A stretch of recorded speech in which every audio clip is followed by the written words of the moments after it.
Good morning friends, કેમ છો? જય શ્રી કૃષ્ણ, જય માતાજી, ચેતનગઢિયા વ્લોગમાં તમારું સ્વાગત છે. અને જુઓ, આજે છે ને અમારી જુનાગઢથી આવ્યા પછીની પહેલી સવાર નવસારીની અંદર. તો હવે આપણે આખો દિવસ તો ઘરની સાફ સફાઈમાં ને એમાં જ જતો રહેશે, કારણ કે આટલા દિવસથી આપણે બહારગામ હોઈએ અને ચેતન એકલા હોય, કારણ કે એ તો પછી ઓફિસ જતા રહેતો એટલે કંઈ એટલી સાફ સફાઈ ઘરની થાય નહીં. તો ચાલો હું છે ને હવે ઘરની સાફ સફાઈ કરવાનું સ્ટાર્ટ કરી દઉં અને બીજા ઘરના જે કામકાજ બતાવવાના છે, કારણ કે આપણે આવ્યા હોય એટલે આપણા ઘરમાં કંઈ બધું શાકભાજી ને એવું તો કંઈ હોય નહીં. તો એ શાકભાજીને એવું લેવા જવાનું છે, કાવ્યાને સ્કૂલે થોડુંક કામ છે, તો એ બધું પતાવવાનું છે. તો આપણે આખો દિવસ છે ને આમના જે વીતી જશે.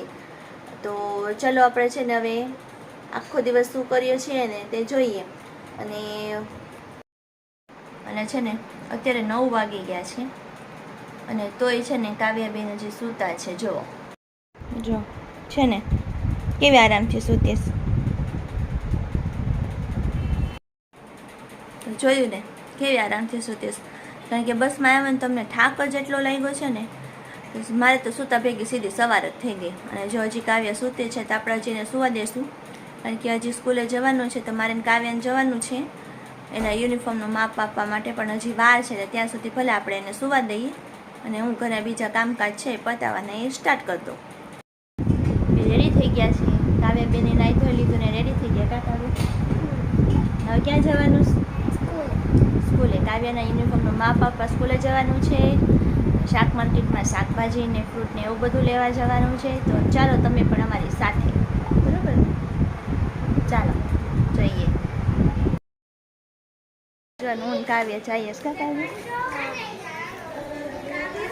તો હું ને કાવ્ય છે ને રસ્તામાં શંકર ભગવાનનું મંદિર આવે છે ને, તો ત્યાં અમે દર્શન કરવા માટે આવ્યા છીએ. તો ચલો રસ્તામાં મંદિર પડે તો આપણે દર્શન કરતા જઈએ, બરાબર ને કાવ્ય? ચાલો અમે દર્શન કરી લઈએ અને પછી કાવ્યની સ્કૂલે જઈએ. તો જો આવું કંઈક મંદિર છે શંકર ભગવાનનું.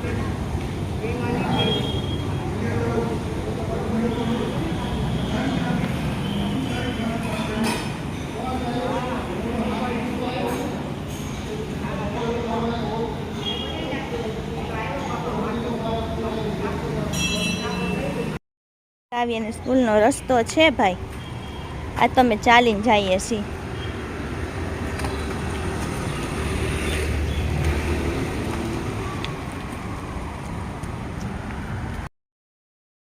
સ્કૂલની બાજુમાં સરદાર પટેલ હોસ્પિટલ છે, ટ્રસ્ટની હોસ્પિટલ છે. ત્યાં બધા ડૉક્ટર સેવા આપવા માટે આવે છે. બહાર કરતાં આપણે છે ને ઓછો ખર્ચો થાય આ હોસ્પિટલમાં. અને જો આ કાવ્યા સ્કૂલ આવી ગઈ, આપણે ગેટની અંદર જઈએ છીએ. કાવ્યાબેન આગળ જાય છે.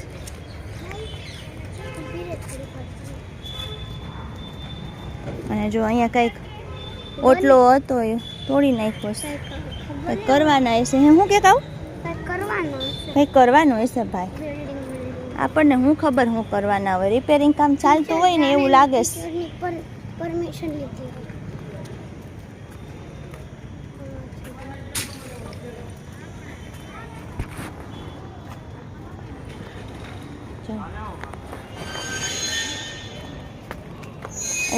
છે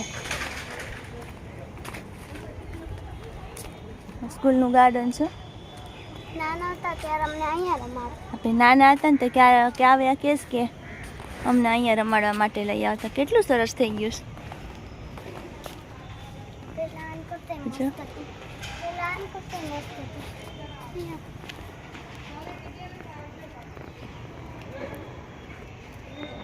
ચલો આપણે યુનિફોર્મનું માપ જ્યાં આપવાનું છે ને ત્યાં જઈએ. હવે કઈ બાજુ બેઠા હશે ખબર નહીં, આપણે તપાસ કરીએ.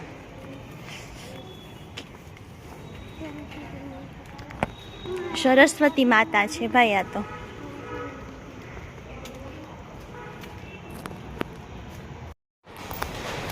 તો જો આપણે આ રૂમની અંદર યુનિફોર્મનું માપ આપવાનું છે ને, યુનિફોર્મનું માપ લેવાવાળા કાકા પણ આવી ગયા છે. સેટરડેનું યુનિફોર્મ છે ને લોકોને? હા, બ્લુ કલર. તો ખાલી સ્કર્ટ કરાવવાનું છે.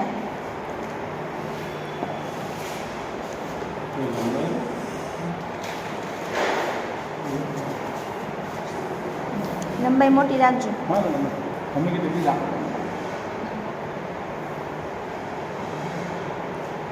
હજી સેજ જવા દો અને એક પટો. હા બસ એટલું. 22 બરાબર.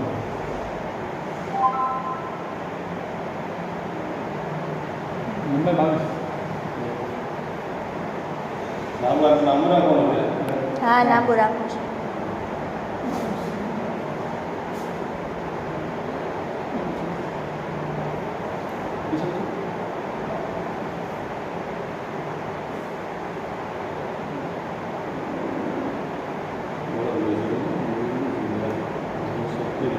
મોટું રાખ્યું છે પ્રમાણ કમર રાખજો એટલે 6 ફીટ નો રાખતા એટલે. નહીં હું કહું ને હા. આપણે પછાડી હા, તમને કરી છો ટાઈટ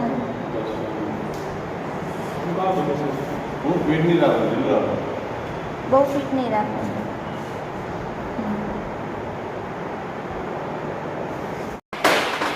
તો ચલો કાવ્યાનું છે ને યુનિફોર્મનું કામ તો પતી ગયું છે.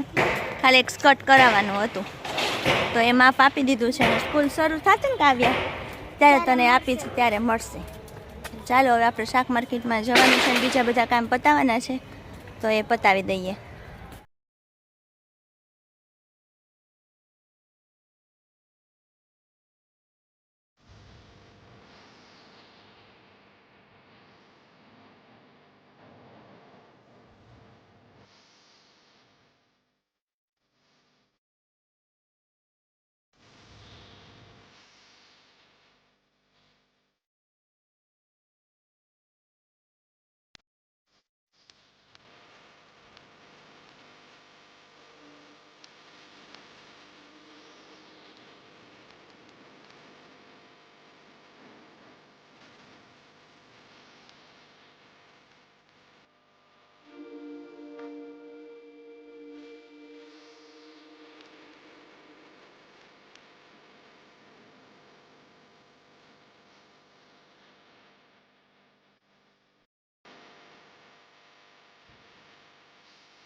તો જો કાલે સ્કૂલે જઈને આવતા રહ્યા શાકભાજીને એવું પણ લઈને આવી ગયા છીએ અને આરામથી થોડીક વાર બેસી ગઈશું કારણ કે બહુ તડકો છે. તડકો એટલે તમે વાત જવા દે, માથું ફાડી નાખી એવો તડકો છે. તો ચાલો હવે થોડીક વાર આરામ કરીને પછી છે ને રસોઈ બનાવવાનું કામ સ્ટાર્ટ કરું. મમ્મી મને બહુ ભૂખ લાગી છે. બહુ ભૂખ લાગી દીધી. કોલેજ કેવું ચાલ્યું? બહુ લાગી છે. આ પણ જો હું રોટલી બનાવું છું, શાક બની ગયું છે. રોટલી બનાવે છે. જો અમારી મમ્મી મારા માટે રોટલી બનાવે છે. તને બહુ ભૂખ લાગી છે ને હા, એટલા માટે જલ્દી જલ્દી બનાય. જલ્દી જ બનાવું છું. હજી જલ્દી બનાય. એથી જલ્દી ન બને તો પછી કાચી પાકી ખાવી પડે. તો જાઓ, રોટલી ને બધું બની ગયું છે અને અમે જમવા માટે બેસી ગયા છે. કાયાને પણ બહુ ભૂખ લાગી હતી ને તો એને જમવાનું આપી દીધું. શું બતાવું? હા, હું જોયા વગર જમવા જ માંડી શું પણ બહુ ભૂખ લાગી. જો હું જમે છે બટેકાનું શાક, રોટલી, પાઉં ભાજી બધું મિક્સિંગ છે. કાકાવ્યા મિક્સ થાળી. મિક્સ થાળી. હજી છાશ બાકી શું છે? મારે છાશ આપવાની છે. હમણાં આપું હો. અને અહીંયા પપ્પા જમવા બેસી ગયા છે અને આપણી થાળી એ પીરસાઈ ગઈ છે અને હવે આપણે જમવા બેસી જઈએ. તો જો ફ્રેન્ડ્સ, કામકાજ બધું પતી ગયું છે. બપોરનું જમીને આપણે જે વાસણ ને બધું હોય ને બધું કામકાજ પતી ગયું છે. અને થોડું ઘણું આ બેન છે ને, કાવ્યાબેન ના બેન છે ને, એને કરાવ્યું વાસણ ને એવું મને ભેગું કરી દીધું હોય એને. તો ચાલો હવે થોડીક વાર આરામ કરી લઈએ, પછી ઉઠીને પાછું આપણે કામે તો વળગવાનું જ છે. હજી બાકી છે થોડુંક, તો ઉઠીને કરી લઈશું. ચાલો હવે મળીએ બપોર પછી. તો ફ્રેન્ડ્સ, બપોરે સૂઈ લીધું, આરામ કરી લીધો, હવે જાગી ગયા છીએ. ચા પાણીનો ટાઈમ થઈ ગયો છે અને વાગ્યા છે 4. તો કાવ્યાનું ચા દૂધ અને મારી ચા બંને રેડી છે અને પીવાવાળા પણ રેડી જ છે. જો ખિસકોલી બેન રેડી થઈ ગયા છે. શાદુ પીવાનું જ ને. તો જો એનું ચા દૂધ અને મારી ચા બંને રેડી છે. ને કાવ્યાબેન પણ ચા પીવે છે. કાવ્યા ઢોળાય નહીં હો, ધીમે ધીમે. સારું હાલો, તો હવે ચા પાણી પી લઈએ પછી આગળ વધીએ. તો ફ્રેન્ડ્સ, કેવો લાગ્યો આજનો વિડીયો? મજા આવી ગઈ ને? તો આપણે છે ને આજનો આ વિડીયો અહીંયા પૂરો કરી દઈએ. નેક્સ્ટ વિડીયોમાં પાછા મળશું. એ પહેલાં જે કોઈ નવા સબસ્ક્રાઈબર હોય અને અમારી ચેનલને સબસ્ક્રાઈબ ન કરી હોય તો સબસ્ક્રાઈબ કરી દેજો. અમારી ચેનલને લાઈક કરજો, શેર કરજો અને કોમેન્ટ પણ કરજો. તો મળશું નેક્સ્ટ વિડીયોમાં. ત્યાં સુધી બધાને જય શ્રી કૃષ્ણ, જય માતાજી.